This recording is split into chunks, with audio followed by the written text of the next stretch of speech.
আমরা হাত করায় বাঁধুন, তাকবীর করায় বাঁধুন, নামাজ কয় রাকাত পড়ুন, বারিন্দার ভিতরে ঢুকি কয় রাকাত পড়ুন, বারিন্দার ভিতরে ঢুকি কয় রাকাত পড়ুন, এগুলো লই শুধু বেদাল করার মধ্যে।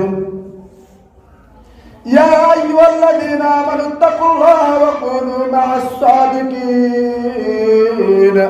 আমার আল্লাহ পাক রব্বুল আলামিন বলেন, হে ঈমানদারগণ, তোমরা আমি আল্লাহকে ভয় করো এবং সত্যবাদীদের সাথে চলো। কাদের সাথে চলো? সত্যবাদীদের সাথে চলো। আজকে তাবলীগের যে দুই গ্রুপের মারামারি আমরা দেখতেছি, আসলে দুই গ্রুপ না, একটা হলো সন্ত্রাস গ্রুপ আর একটা হলো ইসলামের গ্রুপ।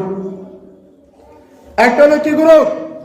সন্ত্রাস গ্রুপ, আর একটা হলো ইসলামের পক্ষের গ্রুপ। এখন দুই পক্ষকে দেখলেই তো বোঝা যায় মুসলমান। দুই পক্ষকে দেখলে তো কি বোঝা যায়? মুসলমান। কিন্তু প্রকৃত মুসলমানকে দুই পক্ষের কথা দেখতে কি দেওয়া যায়? মুসলমান দেখা যায়। আমি আপনাদেরকে কথাটা একটু ক্লিয়ার করে দিই। মসজিদে জুতা চুরি হয় কি হয় না? কথা কয় না। মসজিদে জুতা চুরি হয় কি হয় না? মুসল্লি জুতা চুরি করলো না চোরে চুরি করলো? আমার কথা কয় না। সামান্য কিছুক্ষণ সময়ের জন্য এই চোরা মুসল্লি সাজছে, কিন্তু সে মুসল্লি নয়। মুসল্লি কি সাজছে? চোর। চোর মুসল্লি সাজে মসজিদে ঢুকিয়া মসজিদের জুতা চুরি করছে।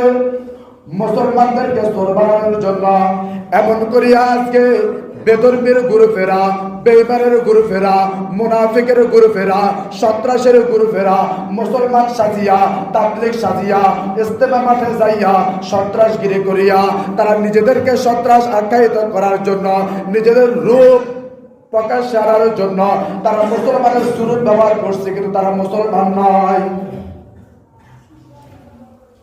তারা প্রকৃত সন্ত্রাসী। তারা